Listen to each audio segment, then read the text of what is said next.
Hey guys, what is up? It is Jimmy. Today I have a new game for you guys, and this is the Lego Nagant revolver. So, while this is not the most traditional revolver, it is still a really cool one that I've actually wanted to make for a super long time.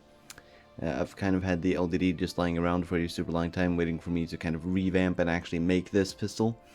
And now I have finally made it, and I am actually very happy with the way this thing turned out. It took like no time at all to make, so yeah. We'll just start going over it in a minute here, but first I do want to say that I'm going to be making a step-by-step tutorial as well as releasing the LDD file for this pistol and 500 likes. So yeah, let's just get started. So here's the grip. As you can see, not being brown, it's light gray instead. I did want to actually order pieces to have it be black and brown. This was supposed to be made around the same time as I made the Luger, so I was supposed to order the pieces together, but didn't end up happening. So instead, yeah, we have the same old color scheme. So we have this little screw in the handle right there. It is a pretty comfortable handle. Of course, the whole revolver, except for the barrel, is 3 studs wide, as it should be. So you can see just some of the sloping where the transitioning is, using just some bracket pieces, and then the slopes that go up to the trigger guard.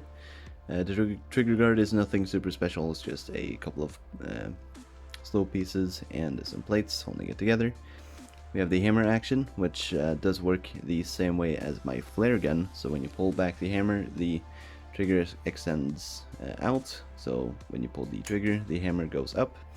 Of course, that's not how it works in real life. In real life, the trigger will be in this position when the hammer is up. So this is just to have a play feature with the revolver, so that you can pull back the hammer and pull the trigger and have it go flying upwards. Here we have the kind of loading gates for the Nagant revolver. It's kind of just this piece you pull down, and then it gives you access to the chamber.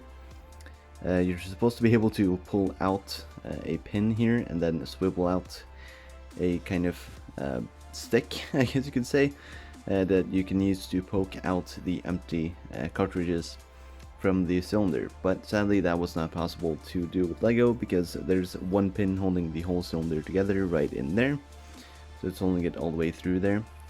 So yeah, it's not possible to do anything like that. But we do have some bullets here. I used the same Technic hub pieces because they fit nice sized revolver bullets perfectly. So it holds 6.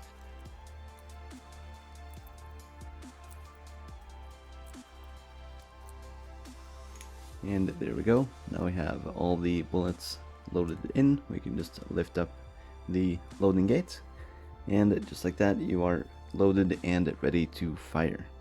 So here we have the iron sights on top, which are just super simple revolver sights. They're just 3 pins, nothing special, but they do look quite nice on the pistol.